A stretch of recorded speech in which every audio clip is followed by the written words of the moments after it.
the platform. We also welcome our staff that is helping us to always prepare and run the meetings efficiently. We are also extending our welcome to South Africans who may be joining the proceedings of this portfolio committee on various platforms provided by the South African Parliament as part of participatory democracy and ensuring transparency. Honorable members, today we are going to be dealing with BRRR, and I must in advance give an apology. I've requested Honorable Nkosi in case I lose connection because I'm in transit to catch a flight so that one is early for the meeting which is going to be taking place with the Western Saharan delegation tomorrow. As you know, flights are scarce nowadays, so it's better to book in advance and leave in advance. So in case anything happens, Honorable Nkosi will take over the meeting as he has been doing in the past. We are also saying condolences to Honorable Mpanza, who has a bereavement in the family. Remain strong, Honorable Mpanza. We are not in control of the affairs of this planet. It is the Almighty who is in control of what happens. He has the capacity to heal the pain that we have as individuals and as families. So we understand the difficulty that you are going through, you and the collective of the Mpanza family and all other related families. So condolences to you, my brother. Do we have Babalo any apologies?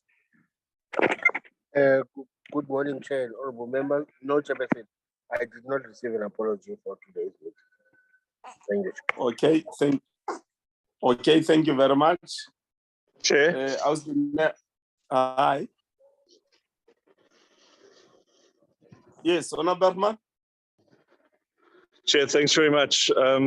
Firstly, I heard you mention about a Western Sahara delegation. We would appreciate that we also, there's been quite a few times that a delegation has come for the Parliament, and our party has been left out of delegations. We would appreciate that we also get invitations. We would be very appreciative when it comes to issues such as Morocco and Western Sahara. We would be willing and wanting to meet with, both sides, and the Western Sahara delegation would be definitely high up on our priority list. Secondly, we would also extend our condolences to the Mpanza family from our side. Thank you very much, Chair. Thank you very much, Honorable Bergman, for the kind words. I am an invitee to that particular meeting. So in future, when such meetings take place at our behest, we'll make sure that all other parties come and attend the meeting in our capacity as members. So there's no problem with that, Honorable Bergman. How's the now?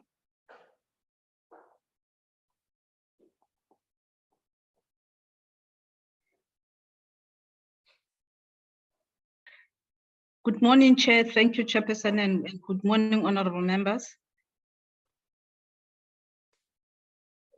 Yes, good morning. You can proceed, my sister.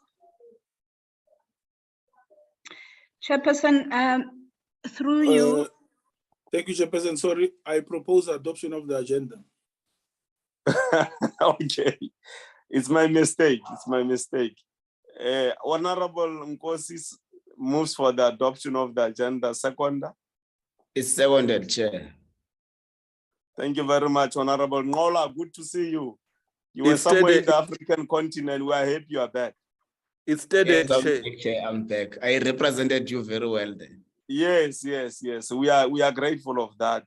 There's no doubt about it. Thank you for the addedness also, Honorable Deputy President. So, Musala. Thank you, Chairperson. I am guided by the tradition, Chairperson, that we zoom straight to the findings and the recommendations. If you allow yes, that's in order, yeah. The other things are standard. Thank you, Chairperson. In terms of the annual report of the department, which was presented to the committee on the 12th of this month, the committee was able to have discussions with the AG first and the audit committee and risk, and then the second day was a meeting with the department. So under findings, under the discussions that the committee had on the day, the first one is that the performance of the department was found to have been useful and reliable in accordance with applicable criteria defined in the reporting frameworks. This is reporting on performance, because performance reporting for the department has been regarded as positive throughout the years, and their audit outcome always on performance information has been positive. Now, in terms of audit finding, the department, this particular reporting year, it has received an unqualified audit opinion with material findings, while the ARF has received a clean audit. The committee also commended the department for achieving the unqualified audit opinion after successive 4 years of qualified audit opinion. However, the members also raised the fact that the audit action plan from the department has not been, the committee has not been able to actually see the audit action plan after it has been developed, so that they are able to monitor progress towards implementation of audit findings which will be contained in the audit action plan. And the committee went further to say, once it has been developed in the future, the committee should be appraised, particularly on progress and whether internal control measures are enabling the department to address the issues raised by the Auditor General. And alongside that discussion, the committee also sought the role to know exactly what the role of the DG is in terms of ensuring the implementation of the audit action plan, especially when it comes to consequence management, because the audit action plan would have listed the findings of the Auditor General, and those who would be found to be responsible for some of the repeat audits would have to be subjected to consequence management. And number 5 was on ICT, Chairperson. The committee asked why the targets were not met. And with respect to financial statements, a concern was raised because the AG had briefed the committee that the financial statements were initially submitted with mistakes, material mistakes, and they were subsequently corrected. So the committee asked and raised the concern why this continues to be the case. With regard to number 6,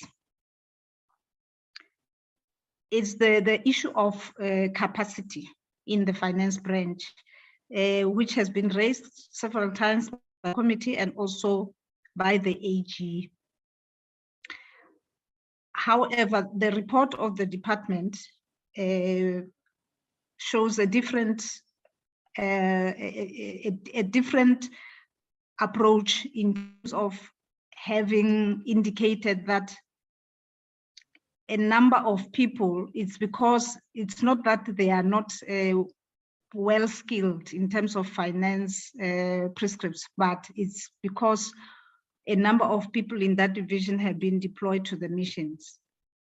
And therefore there is a skills gap and a capacity gap. Now the committee felt like it looks like in the branch, in the finance branch, that the branch is working as a home room for people who are only focusing on their turn to be posted to missions abroad. Hence, it continues to have that capacity issues, which also relate to corporate services managers. Now, in terms of 7, Chairperson, on procurement,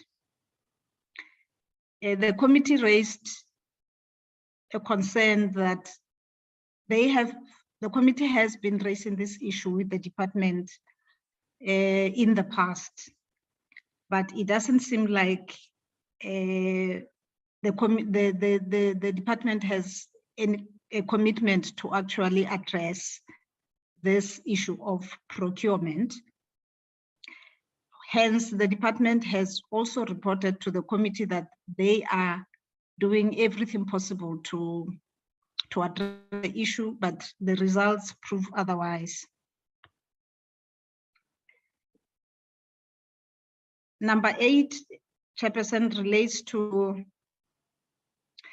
a new finding by the AG, which relates to revenue management. And this is where the AG has reported that effective and appropriate steps were not taken to collect all money due to the department from rental deposit refunds as required by the PFMA.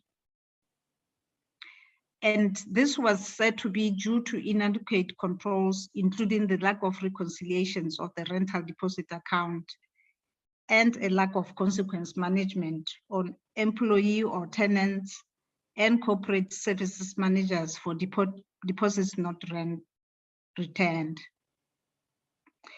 Due to this non-collection of deposits, the department had to write off 26.9 million or 27 million in rental deposit not collected in the current year. So the committee sought clarity on the actions of the DDGs, what the role of the DDGs are in terms of ensuring that the missions that are under their control do not forfeit rental deposits. And the committee also referred to the fact that the department has about 1,000 rented properties abroad. And therefore the department ought to be having an early warning system that gives them alert at least 6 months before an officer has to return home, so that they make sure that there is inspection and also inventory, everything that normally is done when somebody leaves a rented premises, so that if there is any damage to the premises, which was with the negligence, due to the negligence of the officer can be held responsible. Now, the committee actually felt that a lot of resources are being channeled to rentals as opposed to acquiring properties, which is one of the reasons why the committee has been calling for a full property management strategy, which will address the issue of renting as opposed to acquiring properties abroad.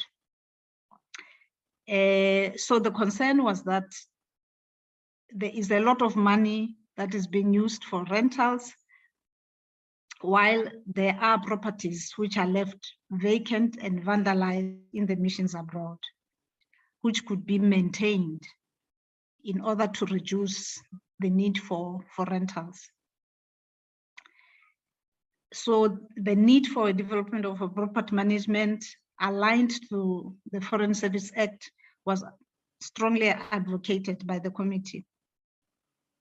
And a further question was asked as to how much the department is actually paying for office accommodation in New York, where it's located within the British consulate offices.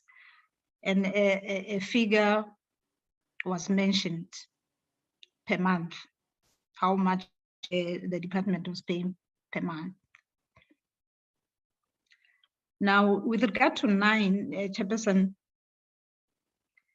the AG highlighted the fact that the biggest challenge with financial management and revenue management and procurement management rests with corporate services managers. These are the people who are posted abroad, who would normally in the department not necessarily be under finance, and who do not have those skills, financial skills, but they are not trained in financial and supply chain management, but they get posted to be charged with the responsibility of dealing with these areas of financial and supply chain management in the missions. So the committee sought clarity on the steps being taken by the department to address this in line with the Foreign Service Act, because the Foreign Service Act insists on training and skilled personnel who are supposed to be posted. They have to go through training before posting, and the act is very clear that no one should be posted before going through relevant training and with relevant skills.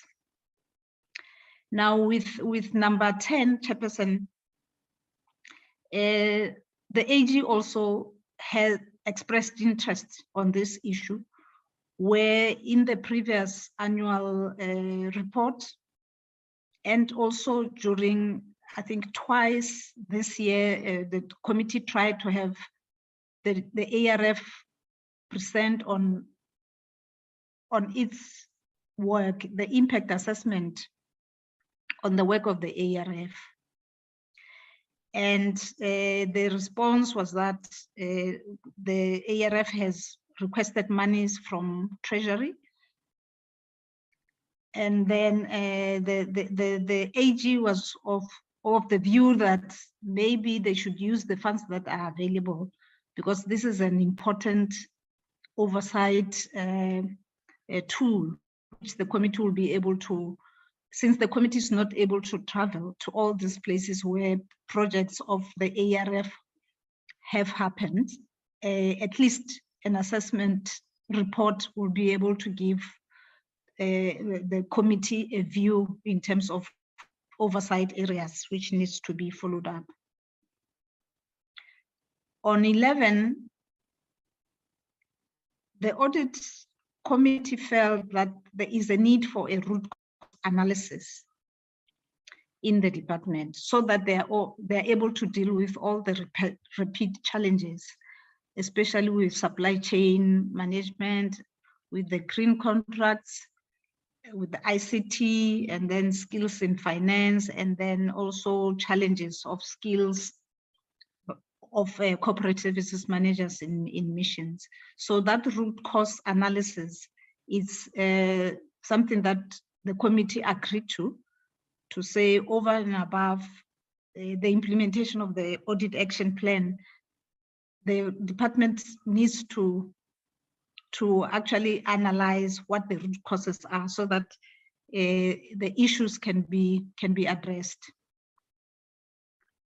Number 12, Chairperson, is the issue of the vacancy rate in the department, which is at 16% and is above the national average, which is 10%. The committee raised the issue that critical positions have to be filled, especially that one of the CFO, resulting from all the comments which were made by the AG and also the audit committee in terms of a finance branch still having problems with correcting financial statements, and also they are still dealing with procurement, of course. So all those areas are critical and they need to be addressed. Then it was also observed that due to the high number of vacancies in the supervisory and senior management roles, this has negatively impacted on the quality of information supporting annual financial statements and also adherence to applicable laws and regulations. Because they ought to be supervisory roles by some of the officials when other officials in the finance department submit financial statements, somebody else has to act and make sure that they are in line with what the PFMA requests. But since there are a number of vacancies at the level of the supervisory and senior management, these issues are becoming a challenge, as the AG also commented, and the committee also agreed. Now, number 13 relates to that, the actual vacancies, that the weaknesses in daily and monitoring of controls,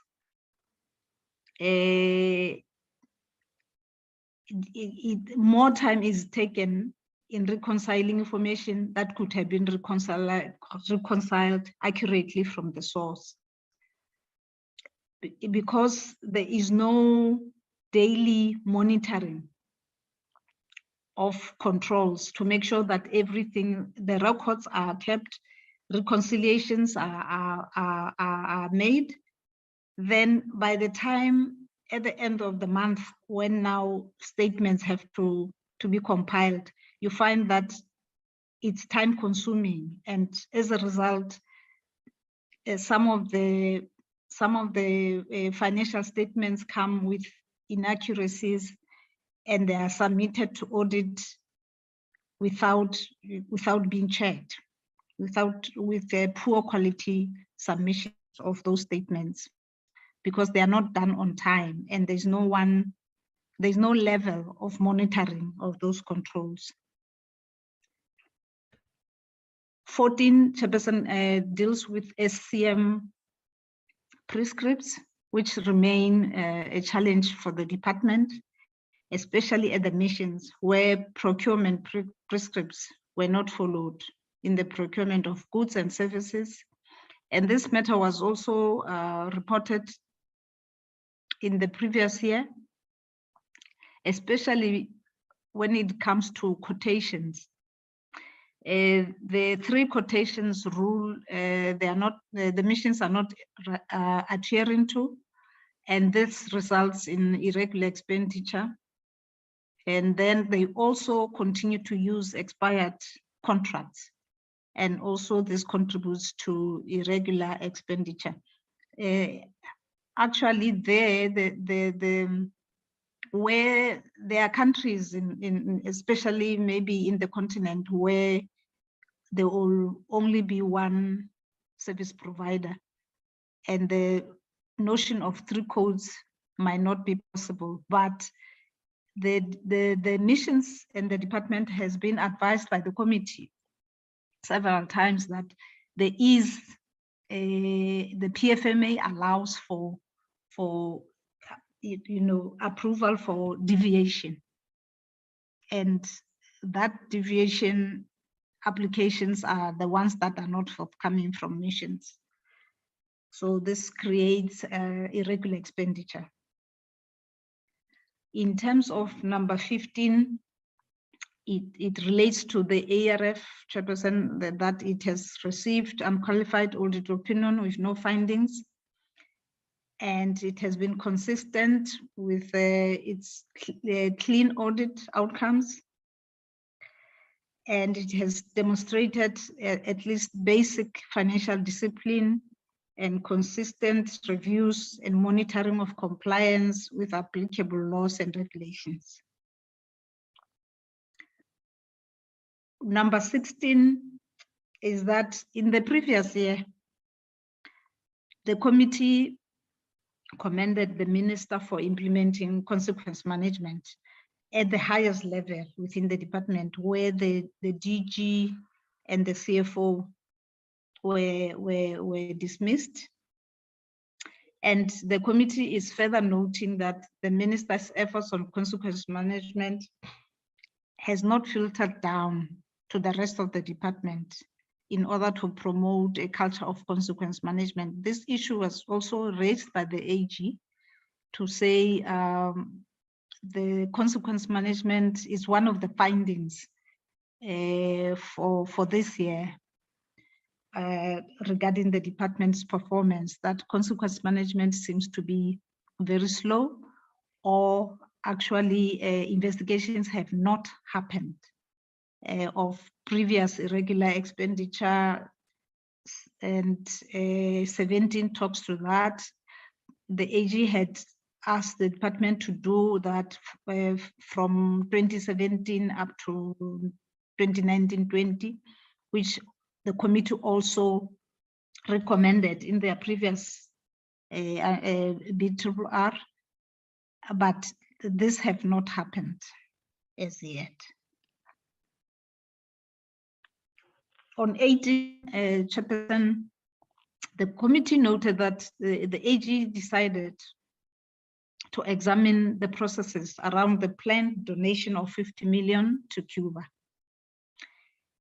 And the AG inspected approval documents for the amount and noted that all that was due, all the processes as per the ARF Act were followed to the letter. And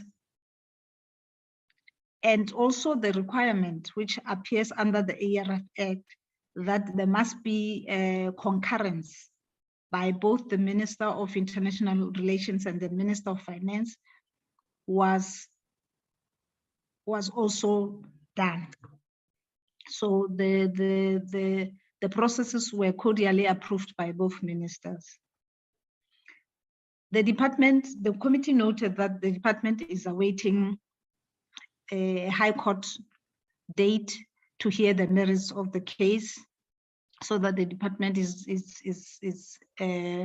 able to explain itself against the because there is a case which has been followed up between the department and AfriForum. The committee appreciated this initiative by the AG and confirmed that in accordance with the ARF Act, actually the aim of the African Renaissance and International Cooperation Fund is to enhance cooperation between the Republic and other countries, in particular African countries, while adhering to the country's values. So the committee would closely monitor the court case brought by the AfriForum and follow up with the department. The committee further noted that its oversight remit extends to ensuring the implementation of bilateral agreements South Africa has with other countries. In terms of 19, Chairperson,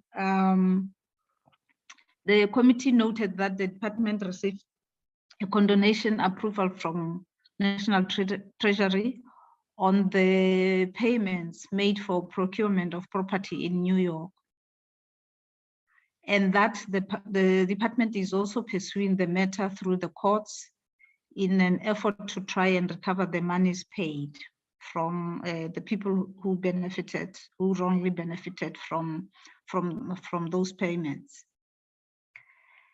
And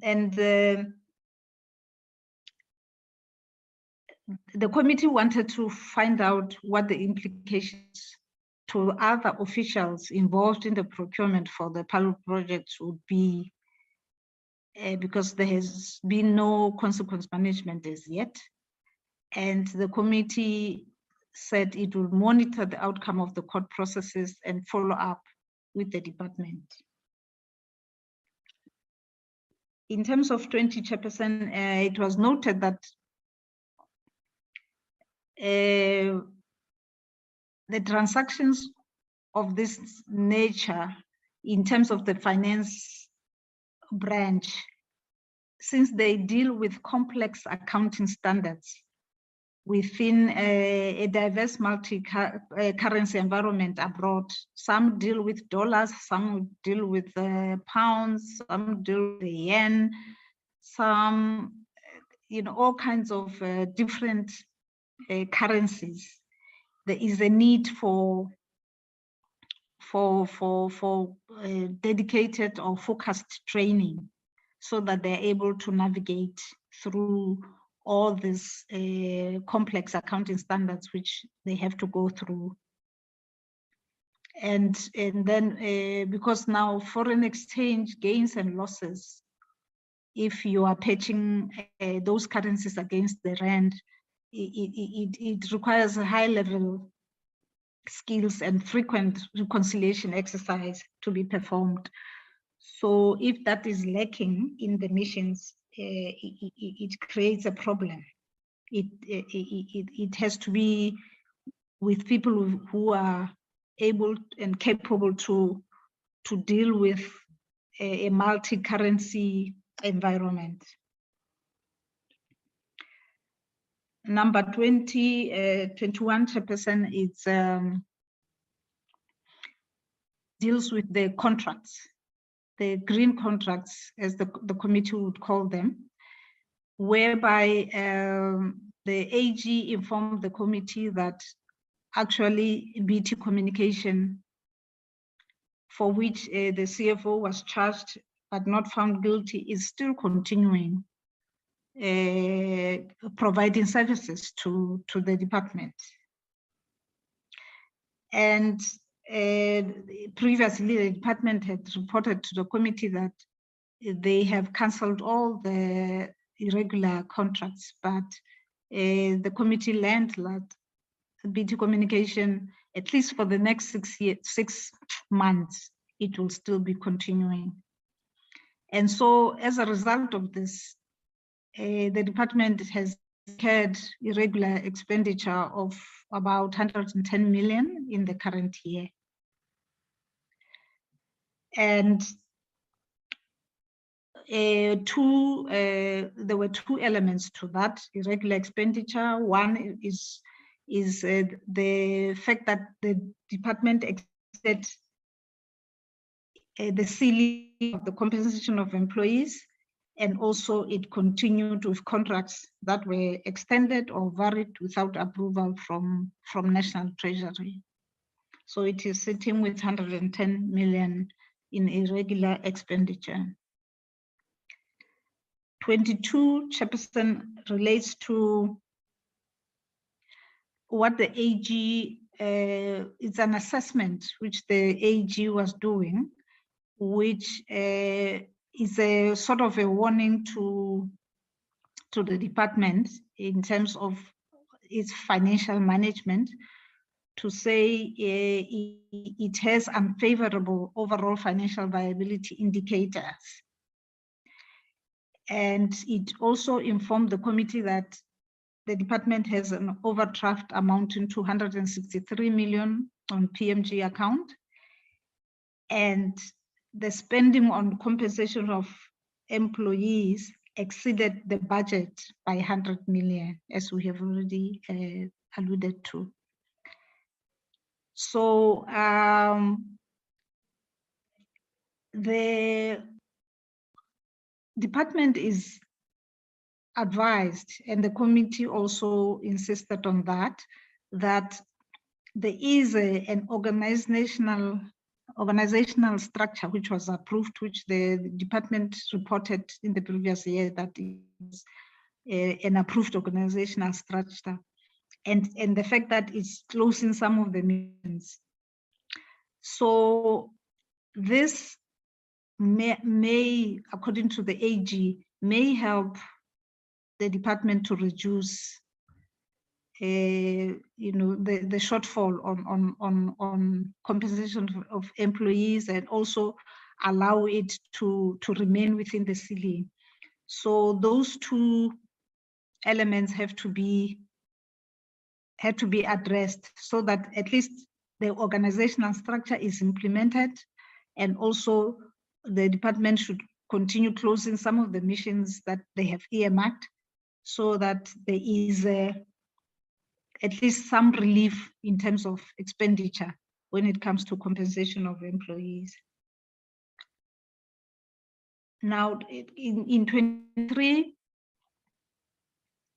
the committee will be reminded that the previous annual performance plan of the department, it had actually undertaken to review the organizational structure to align it to the expanding mandate. And when the committee went there to the department in August 2019, the committee found that there was a concerning misalignment in the organizational structure. And it also established that property management unit was located within the finance branch, which created a conflict of interest between the work of the CFO and property management. Now, the Auditor General has confirmed that finding by the committee, and also the fact that there is lack of capacity in the finance branch, and those two have to be separated. So in the annual plan of the previous year, the department had undertaken to address this issue, but it looks like maybe the issue is still continuing at the moment. When it comes to number 24,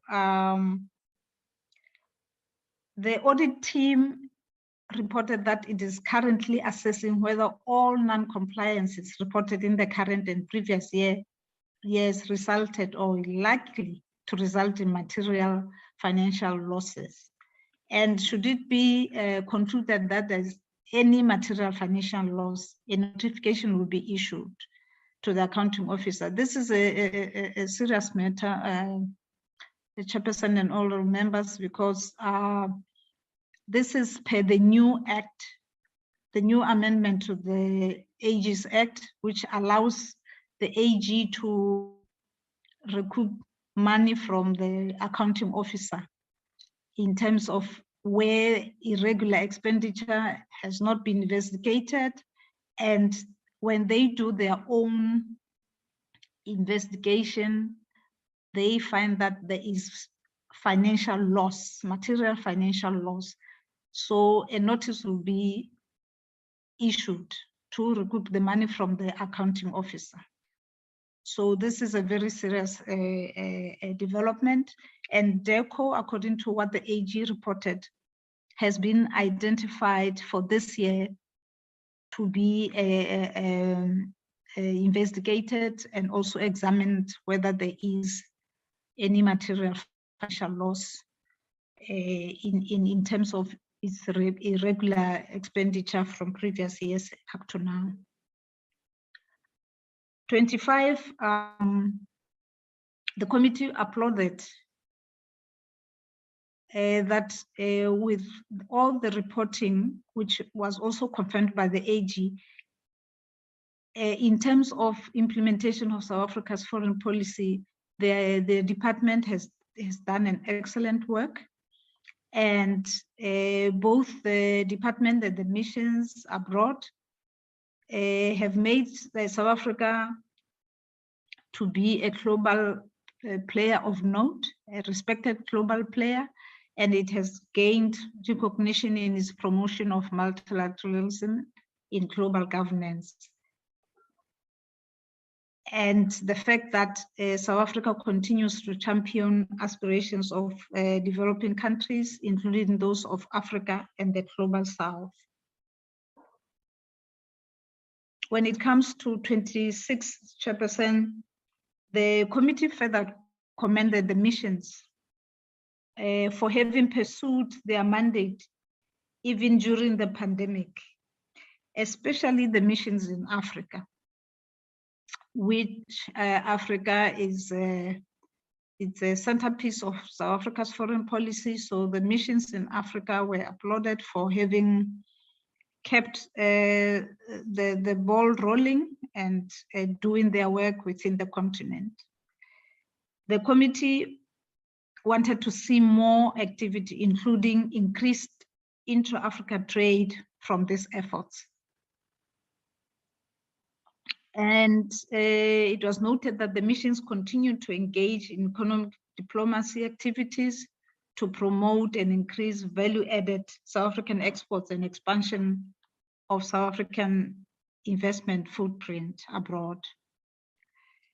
Through their efforts, economic relations were strengthened through hosting of business seminars, networking, and also engagement with potential high-level investors and importers.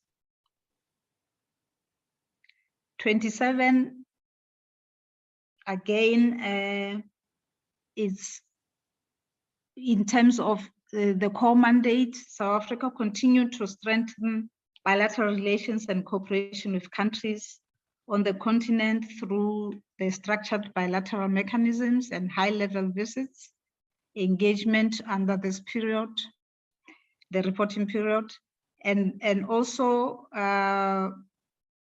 DECO was able to collaborate with other government departments, particularly Department of Trade and Industry and the state-owned entities.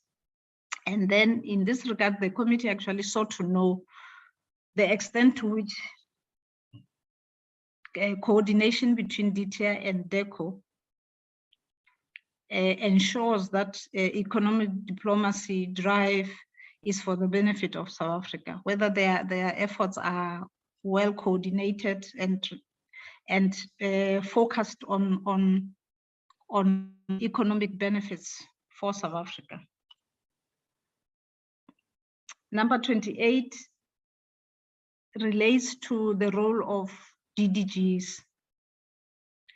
DDGs, the committee felt like the DDGs should be assisting the department to actually graduate from these repeat findings, because the DDGs have responsibility over missions. Each DDG South Africa, DDG Americas, they all are responsible for the missions in the regions that it's regions that are under their control.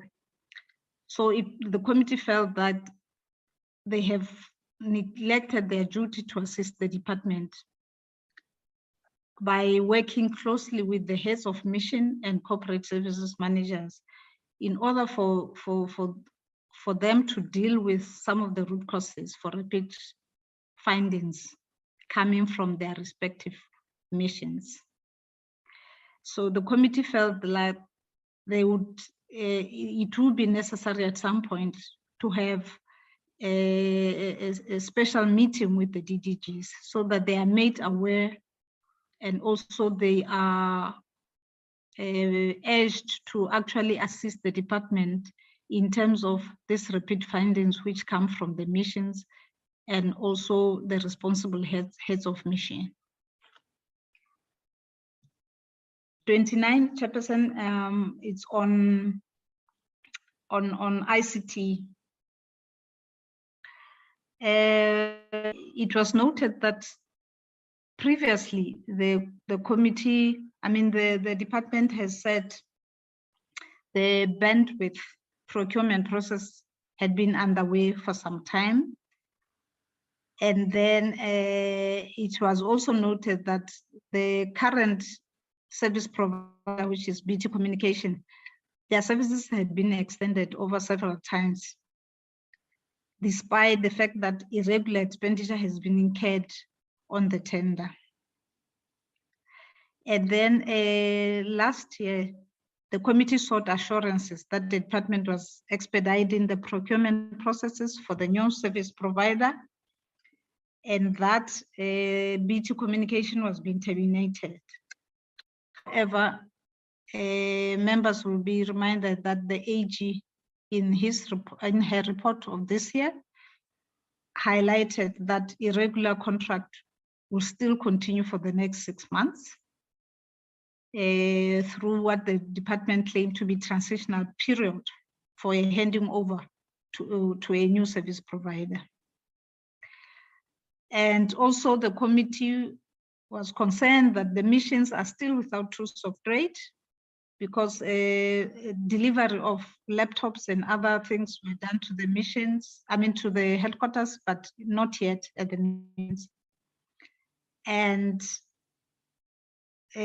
some of the reasons, some of the areas which were raised by the audit committee is that because of the archaic nature of the systems in the missions which are still there, some parts are not available anymore because the systems are very old. And so this exposes the missions to cyber attack and also the department itself. And it was noted that as a result of this archaic system that is still existing, former employees are still in the system. So they have not been deleted because of shortcomings with the ICT infrastructure. Number 30, Chairperson, is on the ARF, which the committee commended for its repeated clean audits. However,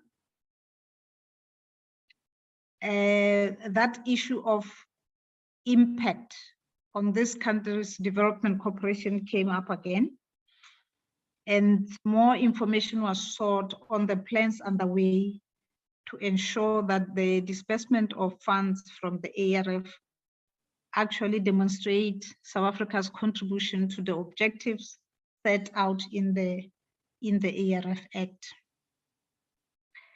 And also more information was sought that information should focus on the turnaround time for the development interventions to be implemented and the extent this has impact on the beneficiary country.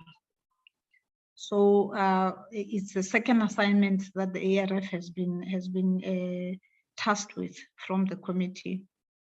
And then the last one, Chairperson, is a concern which was raised by the AG, and also confirming what the committee has been raising, that Program 5, there is what the department called underspending, and they called it a saving. So the committee said no, they are not saying it's a saving, it's a no spending, because it's the funds that were due to be paid to SATPA, but since SATPA is not active, migration has not happened. So the transfers remains. The money is not transferred. And the committee was concerned that the department should provide timeframes for the implementation of this decision of migrating to SAPA, and also give an assurance that National Treasury would not end up withdrawing the allocation altogether.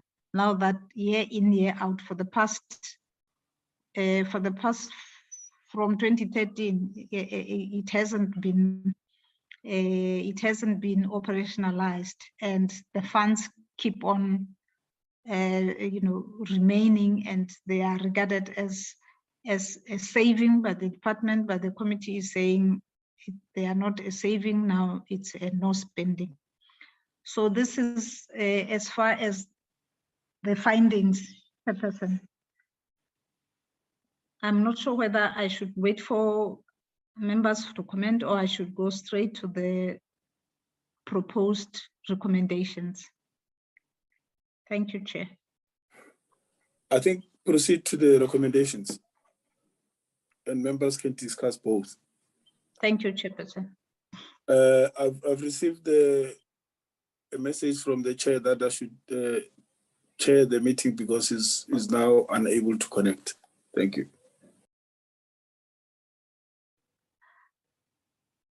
Thank you, Chairperson.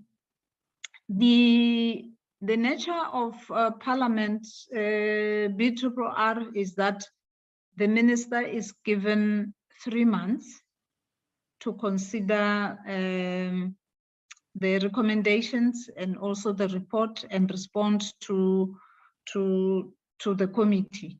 So the 3 months start from the day that the report has been adopted by the National Assembly. Recommendation 1, Chairperson, is that the department, the minister, actually maybe I should read this. In order to further assist the department to enhance its performance, the committee recommends that the minister ensures that the department implements the following and report to the committee within 3 months of the adoption of this report by the National Assembly. So the minister should should ensure that the department maintains unqualified audit opinions for the department and aim to achieve a clean audit. Number 2, the department should compile a comprehensive report on all those properties the custodianship of the department leases and how much is being spent on them.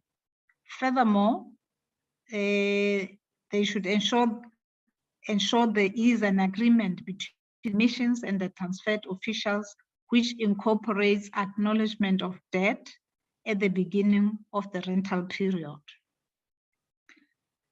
Number 3, the minister should operationalize the approved organizational structure to address capacity challenges in the finance, property management, and legalization unit to deal with reported backlogs and have relevant skills. It was reported, members will be reminded that because of capacity issues in the legalization unit, there is a backlog, and this is the only unit that deals directly with members of the public, and it has not been able to assist members who need, members of the public who need assistance of legalizing their documents. It takes longer than usual. So this is the issue of the few staff members in that unit. So the minister has to make sure that at least this is treated as one of the critical areas, critical positions that should be filled. Now, 4, it's for the minister to continue the investigation of the remaining irregular expenditure cases, extend the investigation to fruitless and wasteful expenditure, and action the recommendations of the investigation reports for the investigated cases. Number 5, enhance oversight role on compliance with key legislations applicable to the department by taking corrective action for non-compliance, especially on repeat matters. Number 6, relook at the policy for posting of officials abroad, as some of the corporate services managers do not have formal finance background training and experience. CSMs are charged with the day-to-day running of the missions, which amongst others include managing finances. 7, ensure that DDGs assist the department by working closely with the heads of mission and the CSMs in order to determine the true root causes for repeat findings coming from their respective missions. DDGs should also assist the department to pursue consequence management on those responsible for irregular expenditure. Number 8, ensure the action plan is root cost focused and is assessed for effectiveness in addressing the findings. Number 9, develop a report on how the department will contribute to reducing the rate of youth unemployment in the country, either through internships or learnerships. Number 10, conduct an assessment of non-critical positions held by employees with the necessary skills to fill critical positions, and use the assessment to close non-critical positions by restructuring without retrenchments in order to address the high vacancy rate. This is where there was a concern that officials are worried about retrenchment. So the committee is saying there is a way of doing it without having to retrench, is to reskill and place people with skills and separate non-critical positions with and fill them with people with necessary skills, so that you don't have to retrench people, but to reskill them and move them around. Number 11 is develop and submit a full report on the implications of the decision to request National Treasury for condonation of the New York pilot project payment. Number 12, ensure that internal audit unit, together with the audit steering committee, review the audit action plan to ensure that root causes are properly identified and that is adequate to address findings. This is where there was a concern that the audit steering committee is being sidelined, is not doing what it's supposed to do, which is to ensure that the audit action plan is focused and it will address the findings. Number 13, investigate all reported unwanted expenditure, being regular as well as fruitless and wasteful, for the following financial years from 2017-18, 2018-19, 2020-21, and report on progress thereof quarterly. This is a repeat recommendation from the committee because as the AG has also indicated, these investigations have not started. Number 14, ensure the development of a property management strategy in line with the Foreign Service Act with relevant skills and separate from the finance branch. It's also a repeat recommendation by the committee because it has not happened. Number 15, consider approaching the National Treasury to assist in the conduct of a thorough competence assessment of the financial management function in particular, as well as provide support to the identified skills deficiencies in the finance branch in general. Number 16, ensure that suitably qualified accountants, including personnel accredited by the Institute of Chartered Accountants in near future or through other means, are recruited. so that they have a wider pool to choose from. 17, terminate all expired and irregular contracts with service providers and report to the committee on a quarterly basis of the progress thereof. 18, ensure that a culture of consequence management is cultivated and maintained in the department. 19, fast track the securing of a service provider for ICT modernization and syncing with activities of South Africa's missions abroad, as we have heard that missions are left behind now with the tools of trade and also with connectivity. 20, prioritize the provision of tools of trade to the missions abroad to enable remote working and full participation in the demands of digital diplomacy. 21, conduct an impact assessment of the work of the African Renaissance Fund with details of how the disbursement of funds from the ARF contributes to South Africa's development cooperation agenda. Is a repeat recommendation from the committee from last year and also during this financial year, because it has not yet materialized. Number 22, prioritize the processing of partnership fund for development bill and stipulate timeframes to facilitate the migration from ARF to SADPA. It's another repeat recommendation because it has not happened. 23, ensure that the ARF develops annual targets that are in line with the SMART principles. This is an area which was raised by the AG and which the committee agreed to, that from now onwards, the ARF has to align its targets to the SMART principles. Number 24, develop a report showing how the closing of missions and the implementation of the new organizational structure would assist the department to remain within the ceiling for the composition of employees.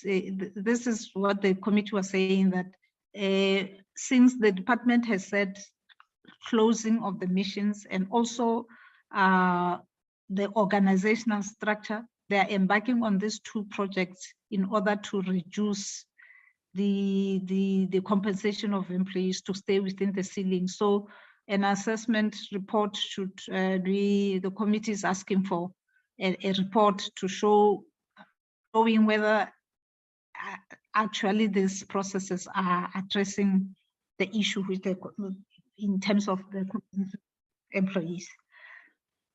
25, ensure that South Africa continues to implement its international obligations under international agreements it has entered into with different countries, adhering to the constitutional values of patriotism, Ubuntu, friendship, and solidarity for needy causes.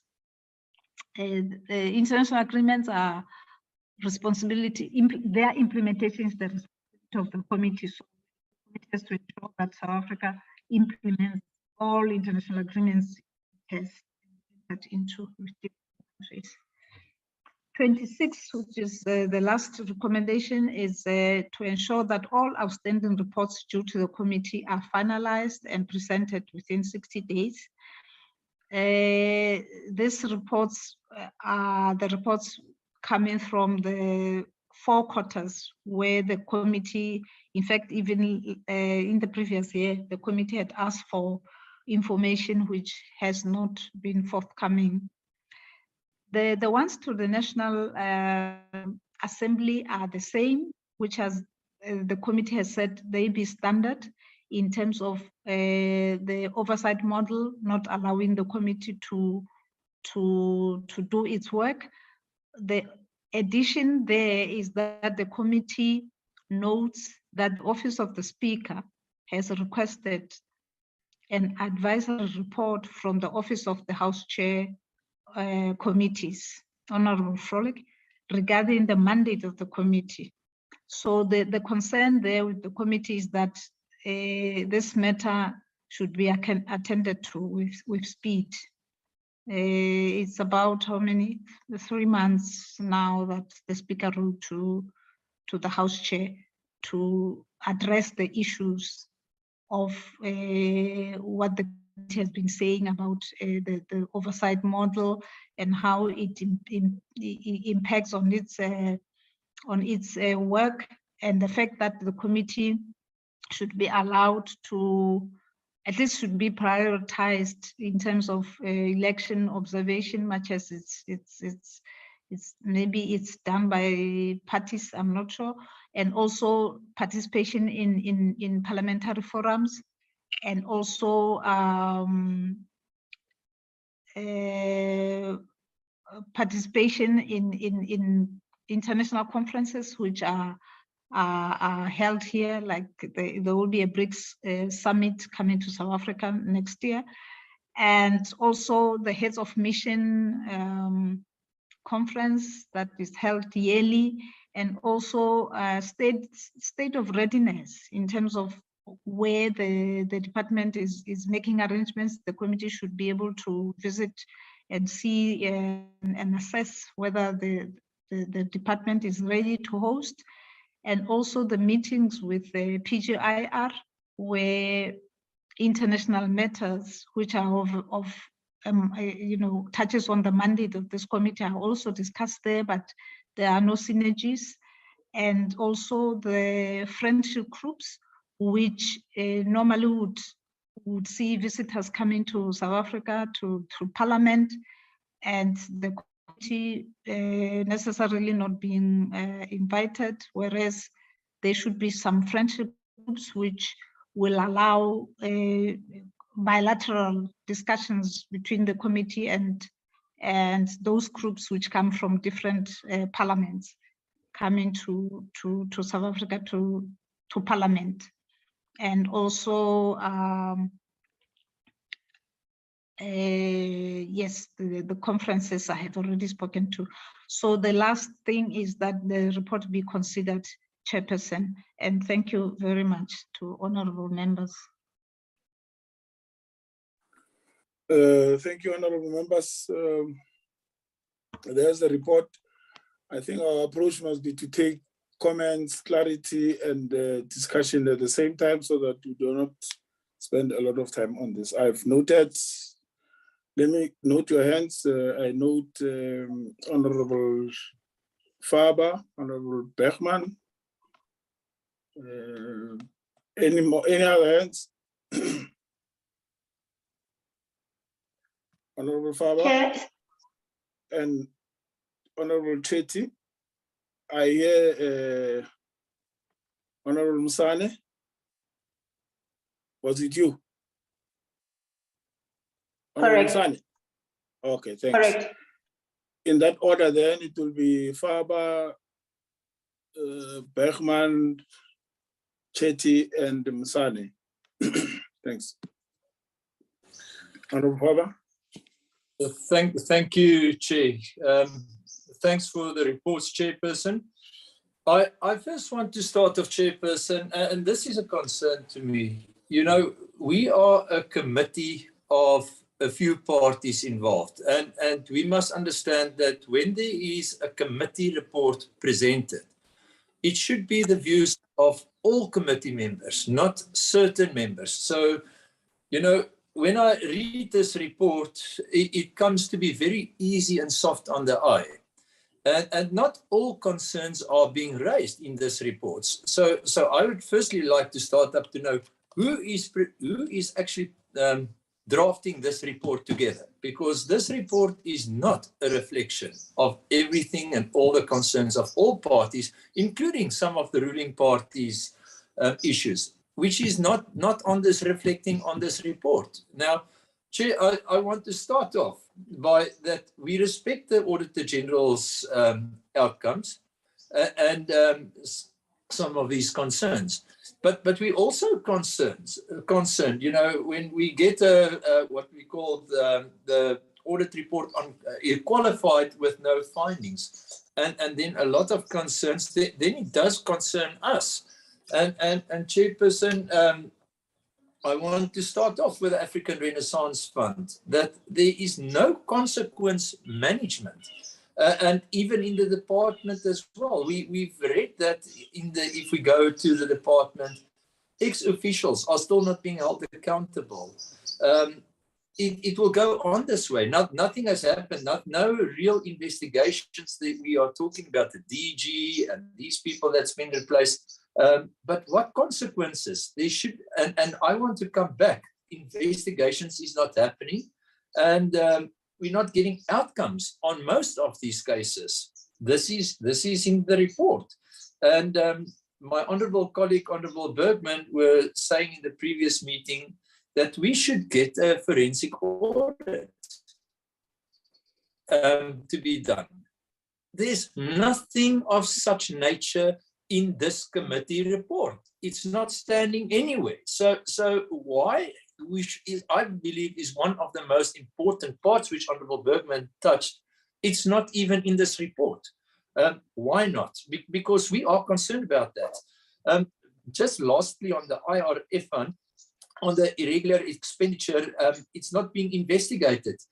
Nothing is happening. We are hearing there that the IRF budget is not in line with SMART principles, as per the Auditor General.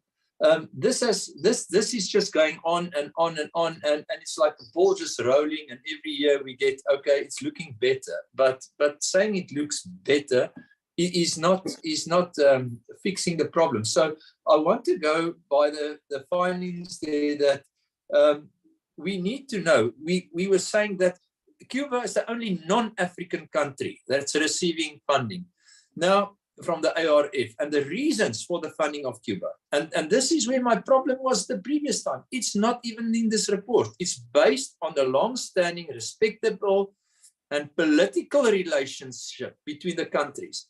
Now, Chairperson, that is not a political relationship between the countries. It's, let's be quite frank, between the ANC and Cuba.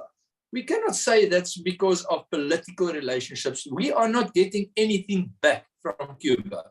We've asked this question, it's not coming. We're donating, and we've asked that, we've been concerned, when are we stopping to donate to Cuba? When is this previous historical connection, political connection between the ANC movement and Cuba going to come to an end? When are we going to look at our people first, which are hungry on the ground? This is the concern. South Africans are not being looked at, and we're not using the African Renaissance for that. But it's nowhere to be found in this report. Coming to the ICT, Chairperson, there has been irregular with BT-RT, irregular expenditure on tenders. There's two providers. Now, Chairperson, I understand the one flows into the other. But now, on supply chain management, we see that is a problem, and targets were not met. Reports had been found, there was called financial mistakes, and it's still continuing. Now, Chairperson, even our Chairperson Supra was asking that if we are now going to supply computers to 101 consuls and 85 embassies through one provider, Chairperson, doesn't that open us up for corruption again? Doesn't that open us up for expenditure that we're going to have in the next reports on new equipment, because we will not be able to do any service with these people? I mean, if you get these computers from South Africa, how in China, for instance, will it be serviced? How will you be able to train people or to look at computers going wrong in China if these have all been procured from South Africa and been sent? These issues of concerns of the committee, not political party, is not even addressed in this. So it's not been reported. Consequence management, Chairperson. We have not seen consequent management. It says there, they will be held accountable, but we're not seeing that any investigation is getting outcomes on most of these cases. So those are the ones that I would like to just take on. And with the African Renaissance Fund on consequence management.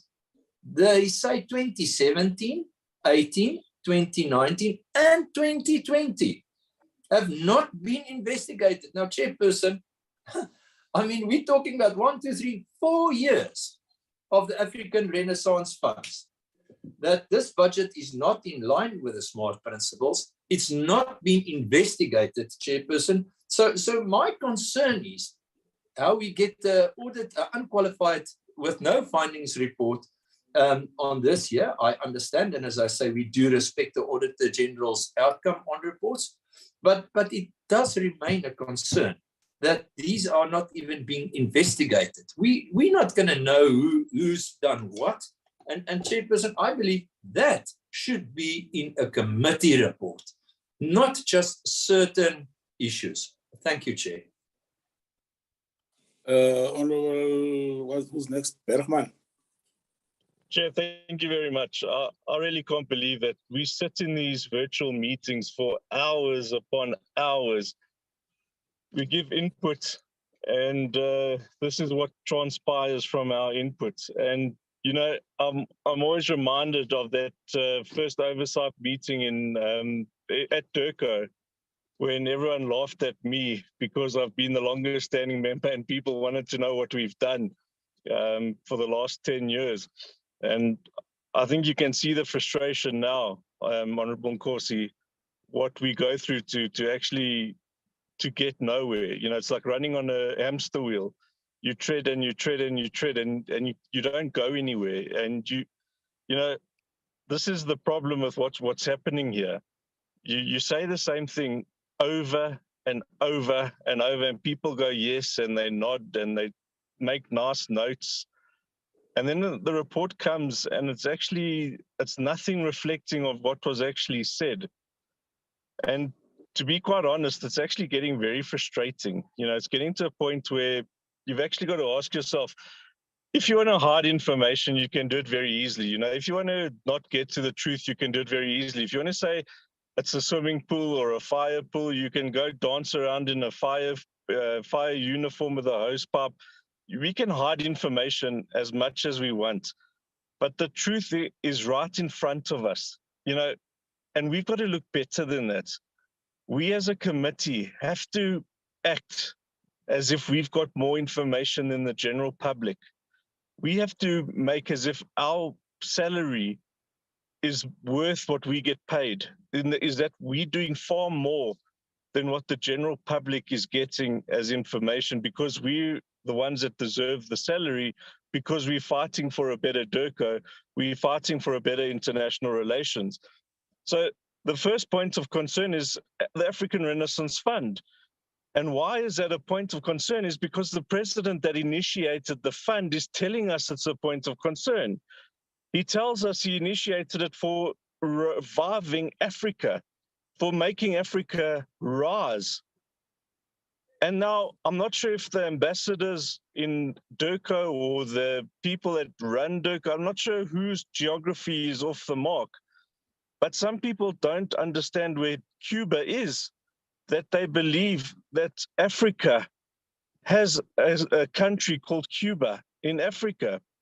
And the problem with what we're doing is that when KZN is flooding, and when we want to send money to KZN, and we can't because we don't have money in our fiscal budget, but we have enough money to send to Cuba, it makes a mockery of this committee, because this committee is talking about an African Renaissance Fund, not an African American Renaissance Fund.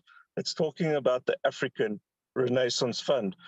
I know the terms of reference of the African Renaissance Fund, but I also know that there's money that is wastefully expended from that fund. I also know that there's monies that have an unintended consequence from that fund that seem to not always end up in the right avenues of that fund. So it's not by mistake that one asks for a forensic investigation, not to relook at the exact same documents that were handed out to us, emailed to us. It's a forensic investigation. I was very, very clear in the wordings that I used. I want a forensic investigation into the last 5 years of the African Renaissance Fund. Not because I believe that people still think that Cuba's in Africa, that's one reason, but I believe that there are funds that might be missing. I believe that there might be a misuse of funds in that in that body. And I don't blame it on the Auditor General. I have huge respect for the Office of the Auditor General. He's working on the information that is given to him, and he's working on the level that he's supposed to. But I'm asking his office, because I trust his office, I'm asking his office to do a forensic audit on the last 5 years of the African Renaissance Fund. I can't make it any clearer than that. And my party will not support this document until I know that we have a clear forensic audit of this African Renaissance Fund. We know that at this point in time, we are scaring away tourists because of the levels of crime. We are a few weeks away from what could be grey listing of South Africa, which will further hurt our economy. The war in Russia-Ukraine is a further hindrance to our economy.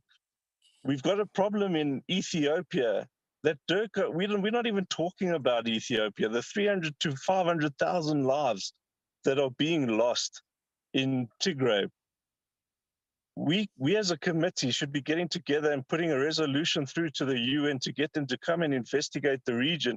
The headlines shouldn't just be about Ukraine. The headlines should be shared with Tigray. But as you say, Honorable Nkosi, about oversight, and we actually share the same passion, we should be in America right now. I'm sure we've all received the letter, the passionate letter by that resident that speaks about what's taking place in certain embassies. We should be in America right now finding out what is exactly taking place in New York, what is exactly taking place in Los Angeles, what is exactly taking place in Washington, not to take sides, but to investigate, as is our job in oversight.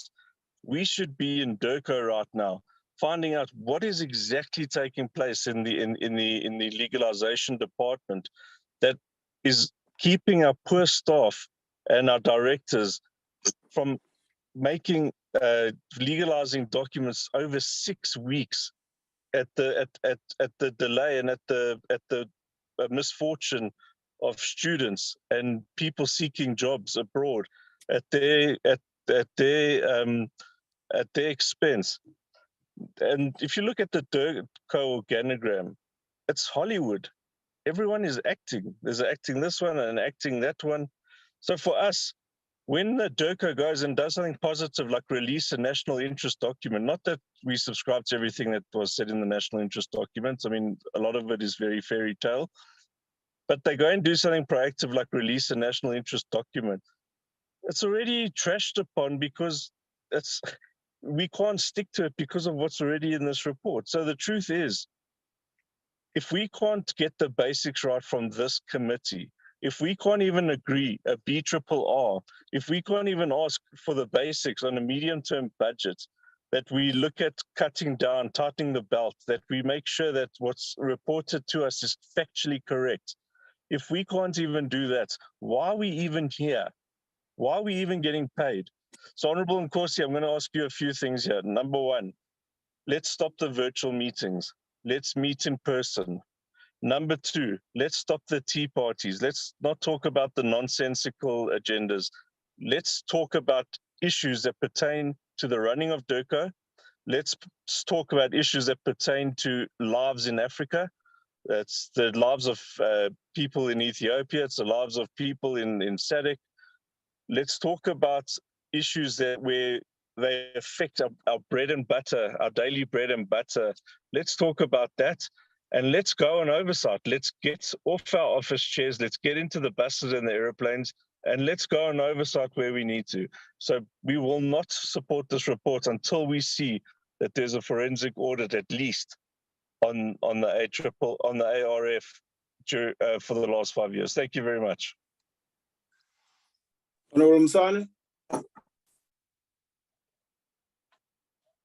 Thank you very much, Chairperson. You know, this report is a clear indication on why there was a change on the chairperson of this committee. It was to derail the mandate and to derail the progress that was made by this. Sorry? No. Okay, you forgot about me. Yeah. No, Honorable Shade, I'll come to you, sorry. Honorable Sade, I was just remarking that I forgot to note Chetty. You may proceed. Okay. It was to derail, the change in the chairpersonship of this committee. It was to derail and to give the department a bit of leeway and to get this committee lost of touch of the progress that we had made until the change of the committee chairperson. It feels like we are starting back in 2019 when we first came into this committee. You can even see by the tone of these reports that we are getting in this committee chairperson. It can never be that the reading of this committee report keeps saying the committee commends the department. And we get referred back to 2021, 2019 years back when we were here, but we've never we've never commended the department for consequence management in 2020, 2021. We've never done that. We've always been saying that the department is failing in consequence management, and to date it is the finding of the AG that they're not doing enough with consequence management. And it does not mean that because a DG who was a scapegoat got fired or removed, now everything is falling into place. So, Chairperson, this report is not as fierce as it should be.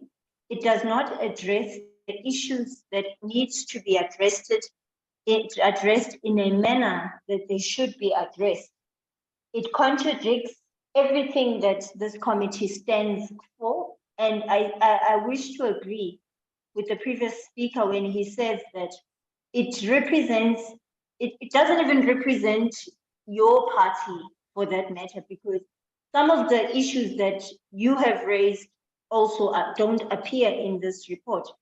And Chairperson, I would wish that this report go and be revised, because you can't say, for example, in point 8 that we said that the department must go and develop a project management.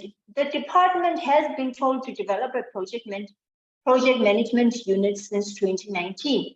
And they brought us CVs here, which were CVs of trades which had nothing to do with project management.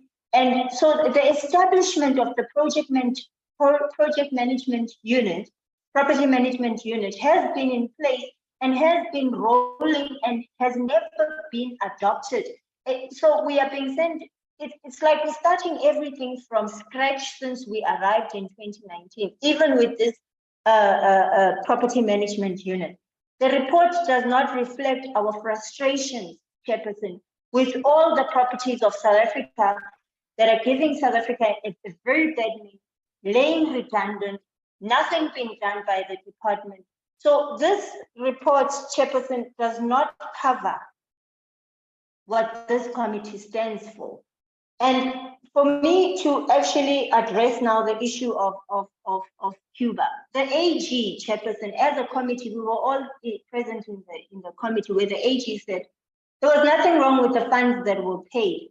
Yes, it is a fact that during the Machila, the previous DG Machila, when he was here, there were many investigations that were done on the squandering of money of the ARF, but that did not include the funding of Cuba. Let's be clear with that. And for the DA to come here and say that we get nothing out of Cuba, it is relations that we are building. We are an international relation. And Cuba, unfortunately, Chairperson, we might not be able to relate the same because only a few of us were oppressed when Cuba came and fought for us. That's the first thing. Only a few of us did not have medical aid when Cuba came during COVID and brought its doctors and assisted us. Only a few of us can have a relationship with Cuba. And unfortunately, Chairperson, people need to get the facts straight that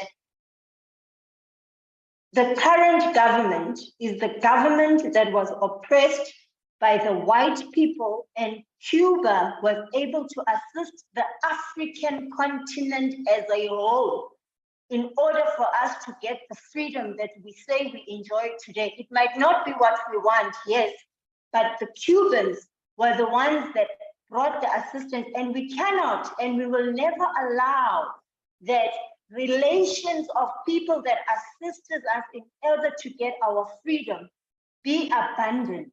Yes, there are squandering of money in the ARF, and reports of the previous years have said that, but the AG could find that the Cuban funding was not part of them. Thank you very much, Chair. Honorable Chetty. Yeah, thank you, Slalo. I know that since the past meeting, you're trying to reprimand me, but I know it was an error in judgment. Yeah, good morning, Chair and members. Chair, I've said it before, and I will repeat it once more. This committee and the former chairperson paid the price for exercising our robust oversight on this department. The axing of the former chair was a turning point to the benefit of officials who could continue in the arrogant and total disregard for the portfolio committee members and South African citizens. Clearly, the portfolio committee members who were in discussions and deliberations on this matter last week were sitting in a different meeting from what's contained in this document. Chair, to think that those of us on that meeting were highly critical of issues that were raised, and to now read a report where it portrays that we were commending and praising is devoid of the truth that happened. So, Chair, I'm going to try and stick to a few things, and I'm going to focus on both because you're taking the findings and the recommendation as one. So let's stick to the points, findings 8 and recommendation 11. Clearly, Chairperson, there is relevance to this matter. You will recall that last week, you asked the CFO to send a letter so that you have it in writing as to the rental for the New York project and for the New York agreement we have now with the British consulate. A week has lapsed. My question is, have we received that? The absence of me as a member not having received this from our secretariat further vindicates us when we say the arrogance that this department has for portfolio committee members.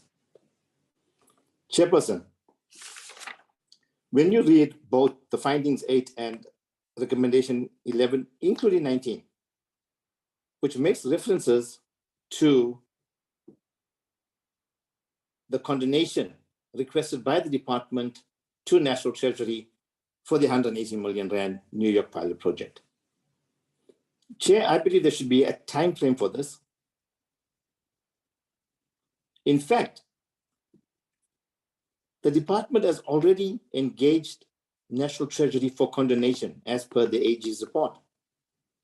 So they will not need more than a week to submit that report to this committee because they have it on hand.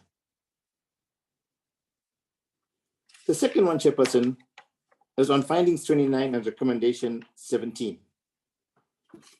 You know, it's really ironic, Chairperson, and this is to deal with the matter of the ITC. We are told that we are still engaged with BT Communications for another 6 months of further fruitless and wasteful expenditure. The rationale is to safeguard us from exposing our systems to cyber attacks. Yet this very current system that we have has been exposed to having former employers still on our system. Now, it doesn't take rocket scientists to think that we or misled to believe that the system that we currently have is so great, it will be able to prevent cyber attacks, because during the transition period, we're going to be in limbo.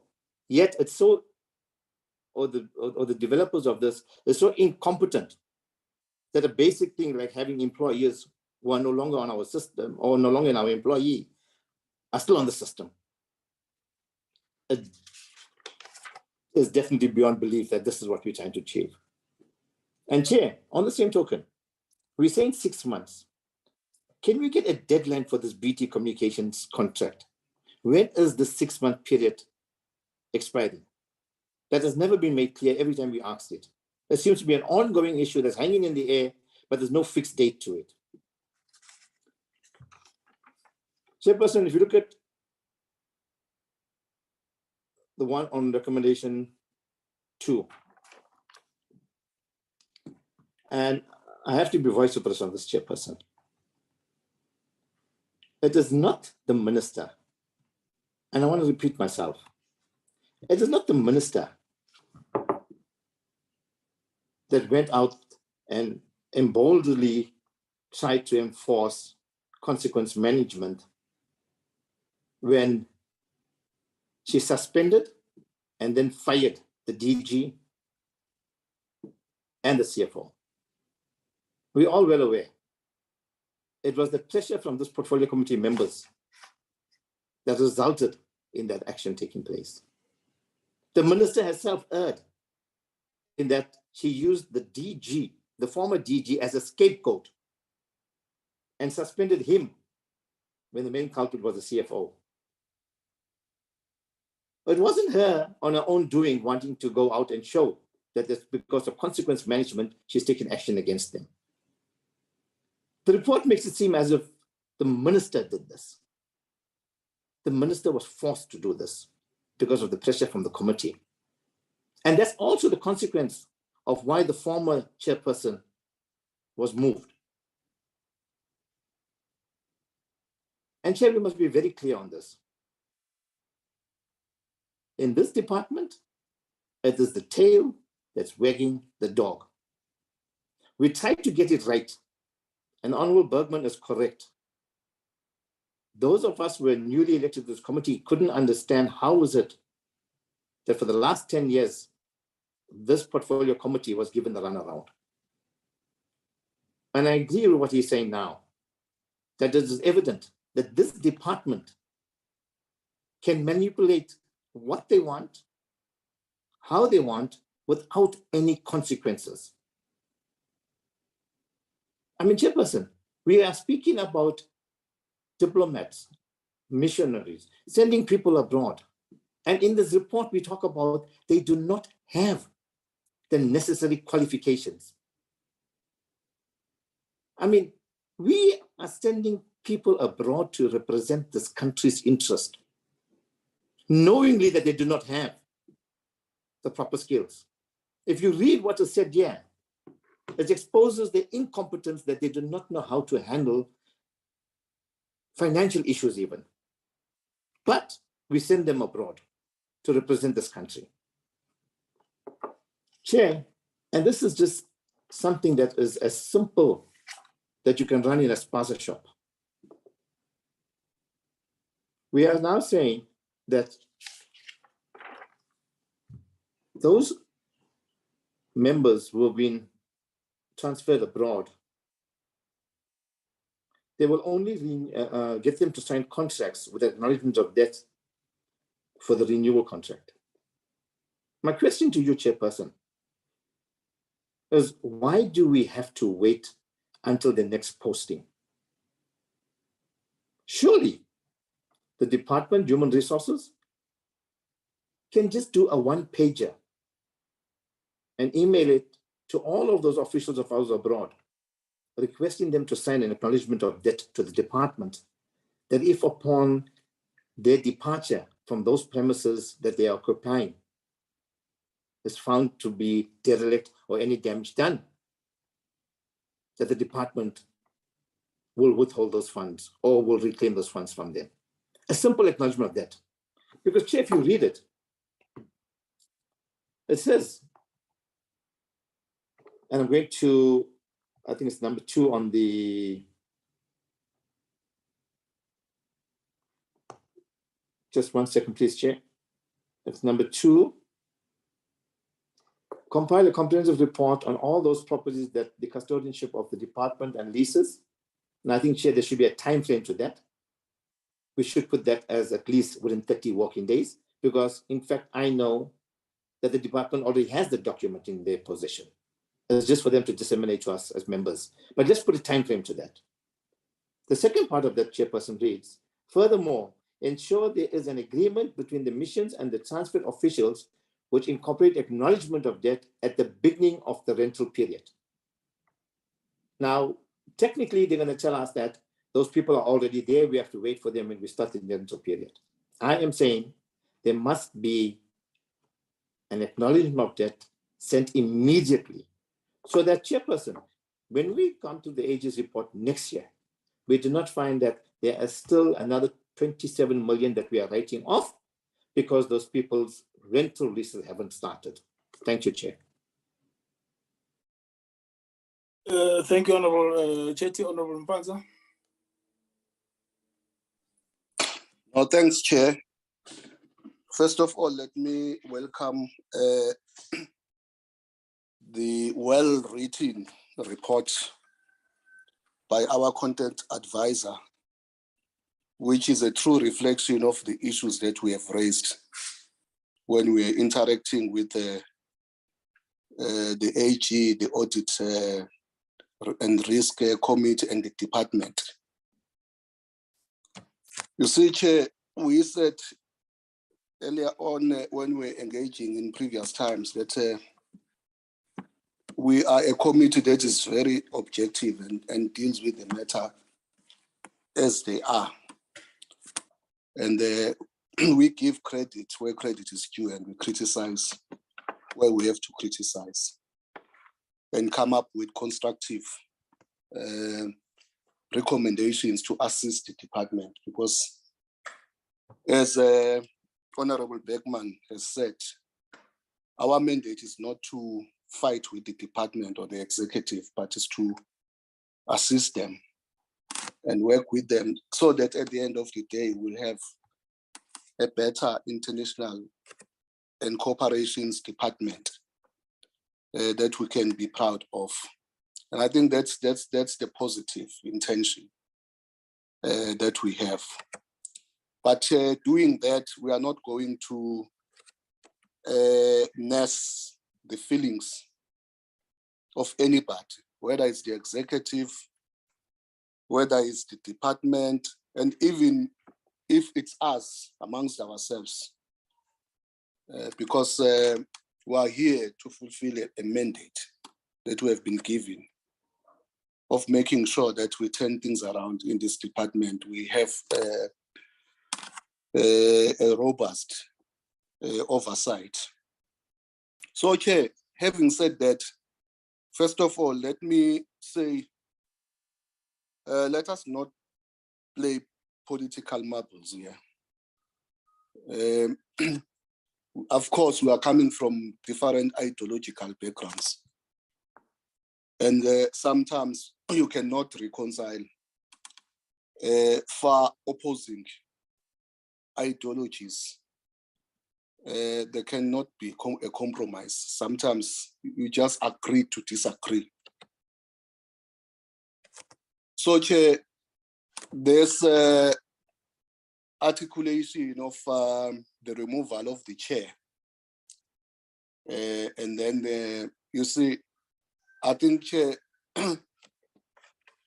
we are coming from a very painful past during the apartheid, where there was this thing of divide and rule. They even came with the terms of black on black violence and all that nonsense. So, Chair, I will appeal to the opposition, in particular the DA, not to play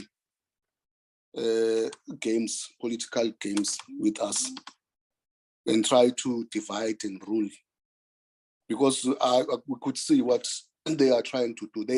Let me emphasize the fact there was nothing wrong with the former chair. There was nothing wrong. There is also nothing wrong with the current chair. So the issue of whether it's the former chair or the current chair is neither here nor there. The issue that we are dealing with is oversighting the department, and that is our responsibility as a committee.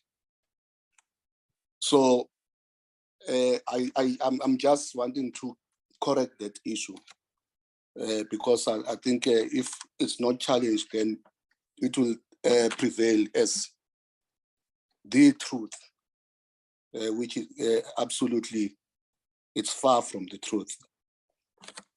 Chair, let me also raise the issue in terms of the Cuba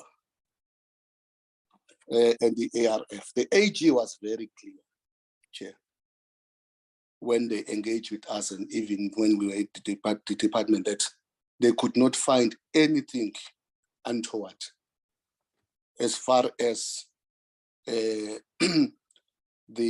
formation of the ARF was formed in terms of the ARF Act.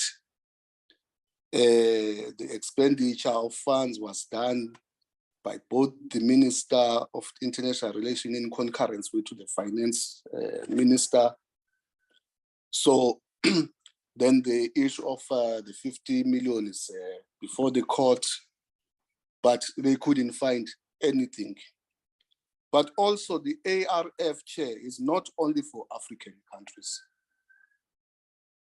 It does talk about African the continent, but it's also have a component of international. We are international. I fully agree with the Honorable Msane on that one. You know, we have different funds in different continents and countries. We've got your USSA aid, but it's not only supporting the US organizations or maybe Europe. It supports every country in the global. South Africa is also a beneficiary of that. We've got the European Union Fund. So for now to reduce the African Renaissance Fund to only to focus only in Africa, I think it's misleading. They must go and check what that fund was established for. So therefore, Chair, there is nothing also when we engage with the AG, which really necessitated any forensic investigation. In fact, that matter was raised with them. They said no, there is nothing that warrants that as far as it's concerned. But if there are compelling reasons and there are proper processes of requesting that and can be justified, then they can consider looking at the matter.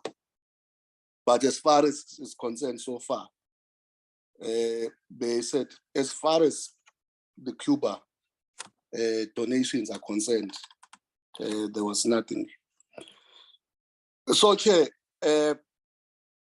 I take the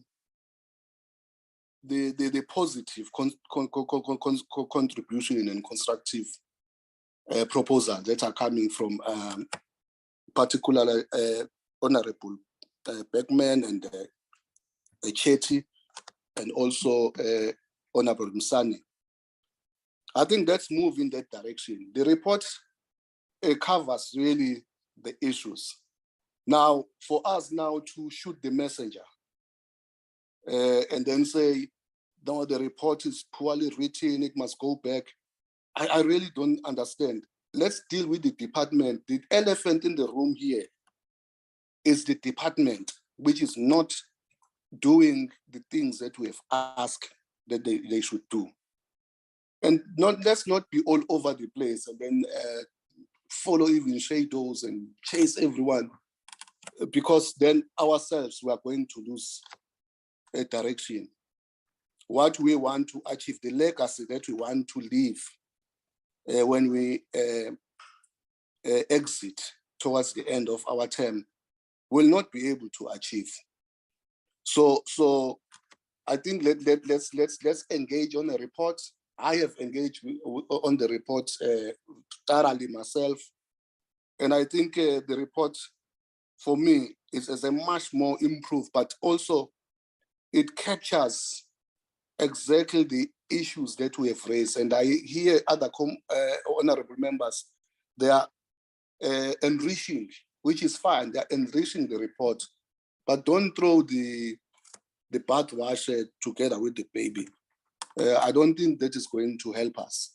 So therefore, Chair, I would want to say I'm happy with the report, with its findings, and I support the recommendations with amendments that were made by other honorable members. Thanks very much, Chairperson.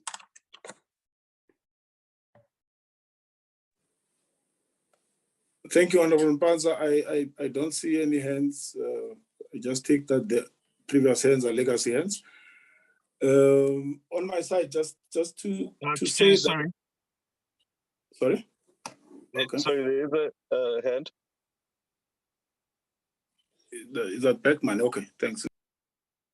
Honorable Beckman. Chair, thanks for indulging me. Just to clarify, I know the DA gets blamed a lot, but we have no problem with our chairperson. We love our chairperson.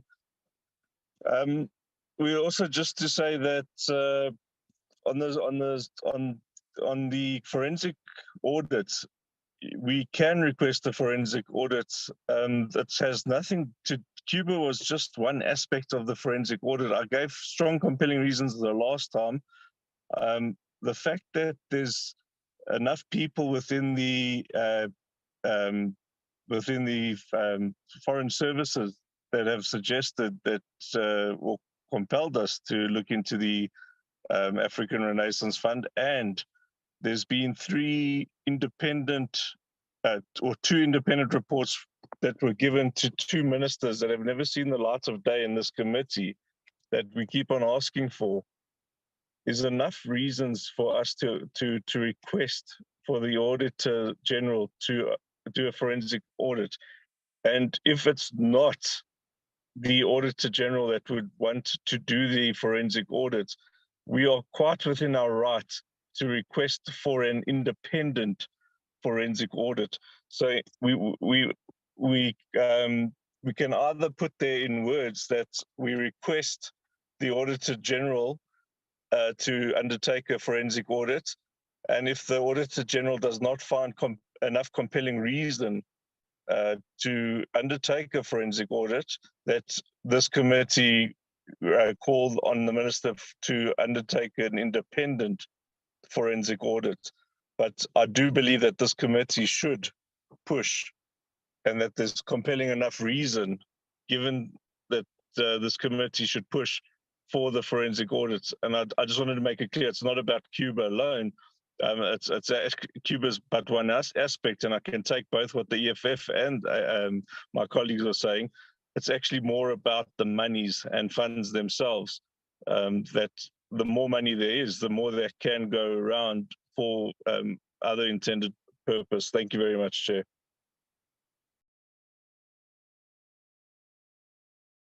Thank you, Honorable Beckman. Honorable Faber, Honorable Bernice. Okay, Honorable Bernice Swartz.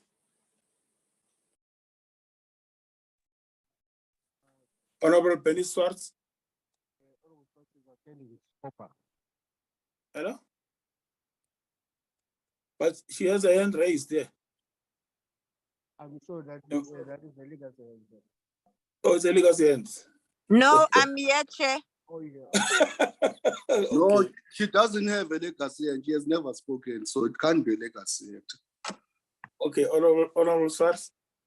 Good morning, Chair, and good morning to honorable members and everyone. I'm sorry, Chair, I'm attending SCOPA, but I want to raise an issue, Chair, around what we've been hammering all the time.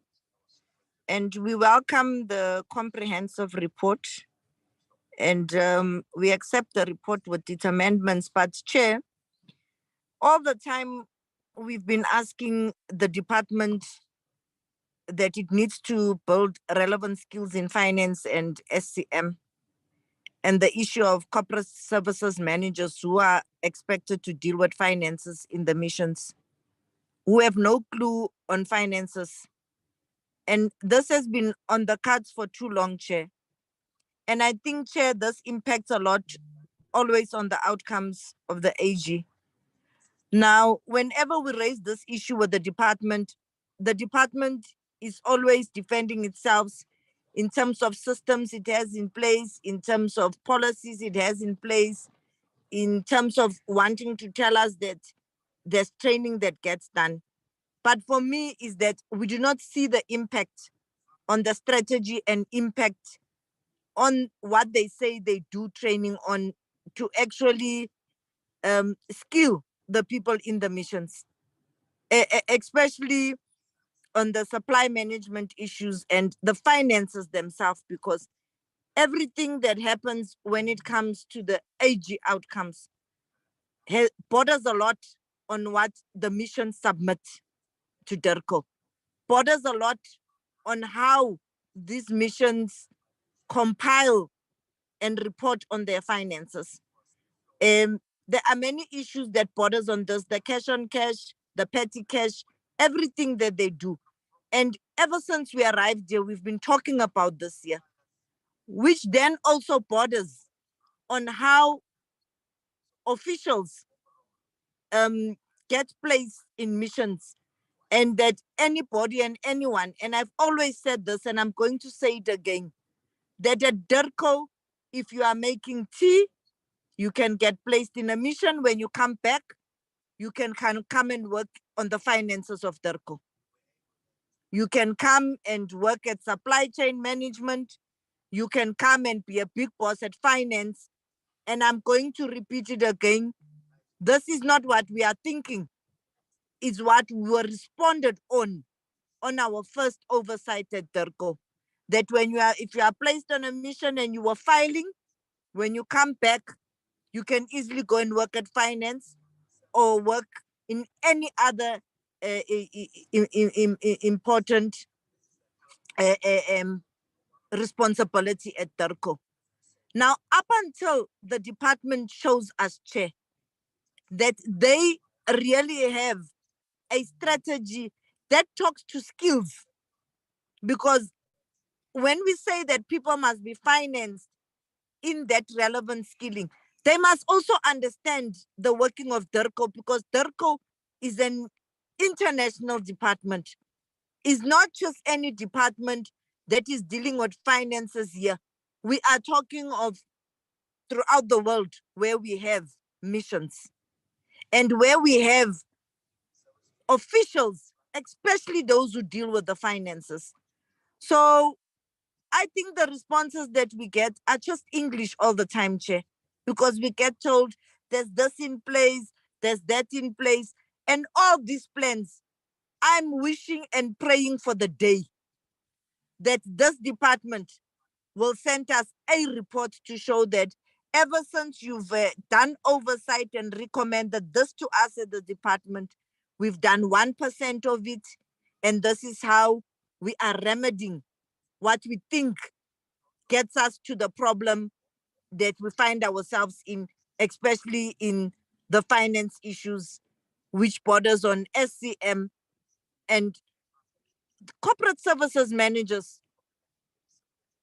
We want to see what is the improvement when they deal with finances, and what is it that the department applies so that we get to what we are getting, where we want to get, Chair.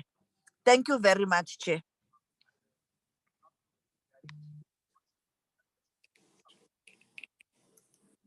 Thank you very much, Honorable Swartz.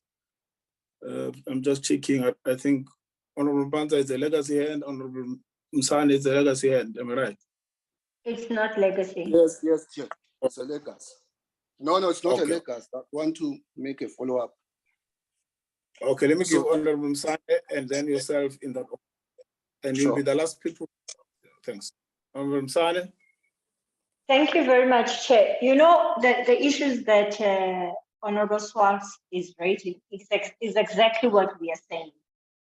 It's exactly what we are saying when we say that the change in chairpersonship was meant to derail and to make us start from scratch as if we are entering this committee from 2019. Because everything that this committee has spoken about and has put on a map as something that needs to be addressed has not been addressed. And unfortunately, Chairperson, this committee is not, this recording of this committee is not what is going to be tabled in the National Assembly and adopted. What is going to be tabled is the report which we have just gone through, which does not cover everything that this committee has raised and everything that this committee is frustrated about, where property of the department abroad is not addressed, where monies are being squandered, where contracts are running even though they have been declared as illegal. So most of the things which this committee is verbally talking about now are not addressed in the report that is going to be adopted at the National Assembly. Hence, we are saying, can this report be amended so that it does not include words like commended? How did this committee, if maybe Chairperson, I can be referred to a report of 2020, 2021, where this committee commended the department for consequence management. I know for a fact it's not there, but this report highlights things like that, that this committee commended the department for consequence management, which has never happened. There's never been a consequence management. There's never been training of in the finance. Till today, Chairperson, the property management unit is still run by the finance, which this similar committee since 2019 has said it must not be done. So let's not speak to the report as if this recording is what will be tabled in the National Assembly. The report that we are reading and are going to be adopting today is what is going to be tabled, and it must represent everyone's view, like everyone's view in this committee, Chairperson. That's what we are requesting. And let's not try to say it's a political playground. Yes, we are politicians, that's a fact. But the report must reflect the true reflection of what this committee, if we want to fix things in this department. Thank you. Honorable Chair, I still insist this report is a true reflection of what we said. If members have got any other things they want to add, they are happy to do so. It's not cast in stone, but to say it's not a true reflection of what we have raised, I have a problem with that one. I can't agree with that. Chair, I also want to raise an issue that is disturbing me. We've got a page here of the committee. People are writing things here that are not going to be nice if we respond to them. And I think whoever is administrating this page must look at it, because we can also write in a manner that can also provoke others. But we are more matured than those who are writing all these things that are in this page. We're not going to stoop that low. Chair, also, I will not support the issue. We can't just start something that even the AG has not said is a problem. But if people want to go their route, the issue of requesting the forensic investigation, I just move the adoption of the findings and the recommendations, Chair, as they reflect in the committee, and then the contact advisor can then add some issues which are not covered if other members have raised. Because I can tell you, Chair, some of the issues that are being raised by different members are covered in this report, but they're not captured maybe in the way. And, you know, if we can then say, let the contacted advisor or the committee secretary write everything that we say, then I don't know what kind of a report will be that one. Because everyone will insist, I will insist that everything I've said in this meeting must be included in the report. Now we'll end up presenting to Parliament something that we don't even understand ourselves. So, Chair, I still insist and I move that the report be adopted with those few amendments which our committee officers or secretary and the contact advisor will be able to incorporate. Thanks, Chairperson.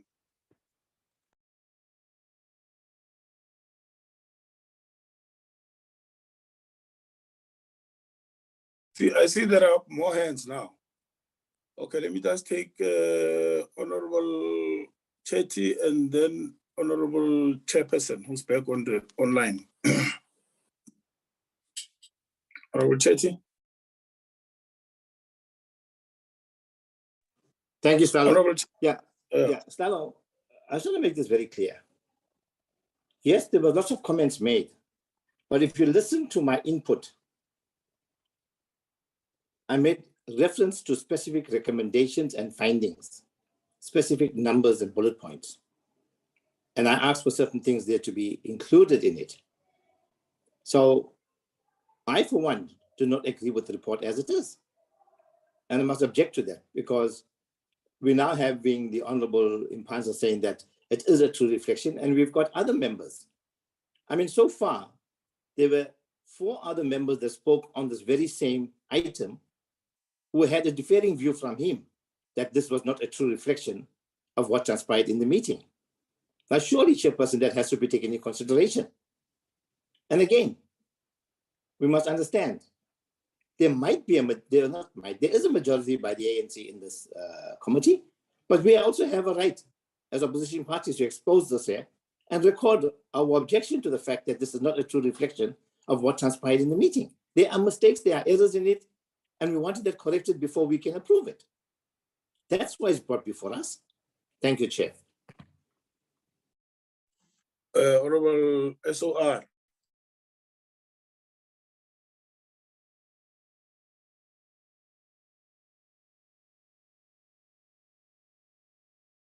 Honorable Mahumapel. Who is this? Am I right? Is he here? Honorable Mahumapel. I think he ran, the hand is raised by mistake. He did say he's offline. No, I can't. Can you hear me, Chairperson? Yeah, please proceed. Hey, and that. Thank you very much. I was saying that thank you very much for holding the fort because I keep on losing connectivity. As I said, I'm in transit. So I didn't hear everything that members said. 2 recommendations. 1, the department spoke about a process of evaluating properties overseas in the missions with an objective of disposing some of them. My recommendation, Comrade Chair, is that we request the department to give us a database.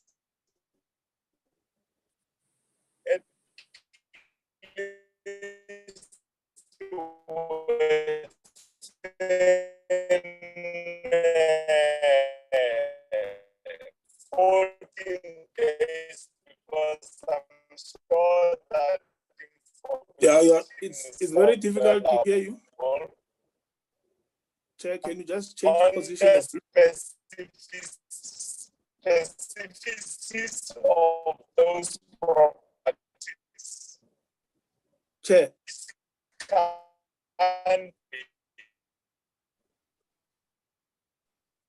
Chair, We can't hear you. Which agency has been up?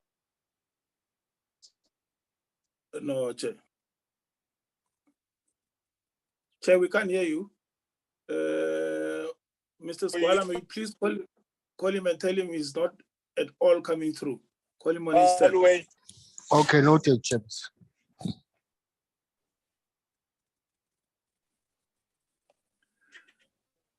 Okay. Who had his hand up here? Yeah, it's done. Are there any legacy hands? No. Okay. Yes, Chair. No. Chair, yeah, I've got mine. There is mine, Chair. Again. Okay, I'm going to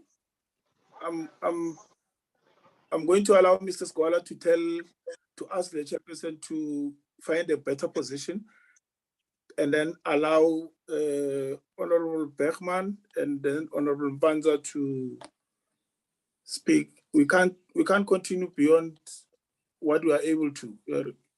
Over to you, Mpanza. No, Chair, I wanted to just correct, particularly Honorable Chetty. I have said I will move for the adoption of this report with its findings and recommendations with amendments. I did not say that as it is.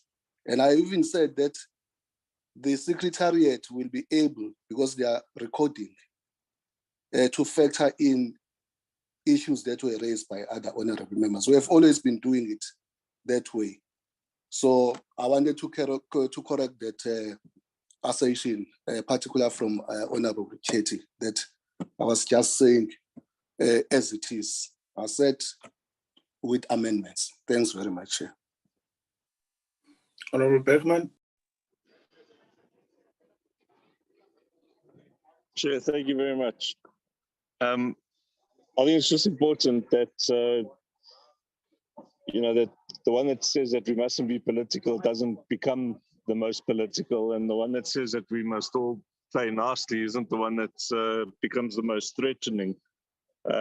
I think for us, it's just important that we try to find a consensus, and if we cannot find a consensus, well, then we cannot be bullied into agreeing in the report. So for us, it's simple. We're going to reserve our rights, and upon seeing the final report with the amendments, if we're happy, we might change that. But for now, it stands that we will reserve our right. Thank you very much, Chair. Thank you. Honourable members, I think the following. Firstly, that the report reflects broadly what was discussed in the meeting last week. And secondly, in relation to that, there have been specific requests for amendments made on certain clauses, which do not change the content of the report. Thirdly, that in as far as the ARF, it's clear that the committee is not at one on this issue, that we take what the AG has reported as what we reflect in the report itself. In addition to that, the committee has requested for an impact assessment of the projects of the ARF, and I think that is what we agreed broadly in the committee last week.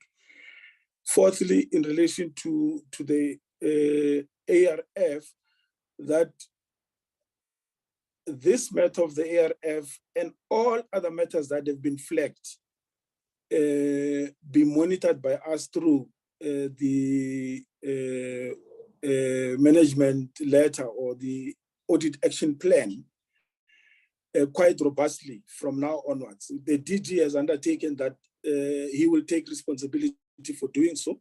We hold him accountable for that. And then the other point is that in relation to findings that are repeat findings, which I think is what members go back to, that I think we need an engagement with the DG and the minister to check on what is it that they're doing to prevent repeat findings by the AG and recommendations by us, so that we are seen to be, or we are on top of this issue. if we do not manage it from Q1, when they present their report on the achievements or non-achievements in Q1, we will lose the battle by Q4. So I think that we have to have an active way of monitoring the audit action plan. The other point is that I think what we also need to do as a committee is that we shouldn't cast aspersions on our leadership as a committee, current and past. I'm talking in relation to chairpersons, that we must accept that we are led by particular people at particular points, at particular times, and that we shouldn't do anything that really casts aspersions on people and their capacities to provide leadership, and accept that we are led, and and do it in that way. On a point of order, Chair. Yeah, yeah, point of order. There was no one that was casting any aspersion on anyone. It was an opinion that we are allowed to raise, that the change of chairmanship of this committee is what led us to where we are today. So it's not anyone casting any aspersion on it. So I just want to clarify that. Yeah, okay, thank you. It's an opinion. The opinion is noted. Members, may we just conclude the meeting at that point?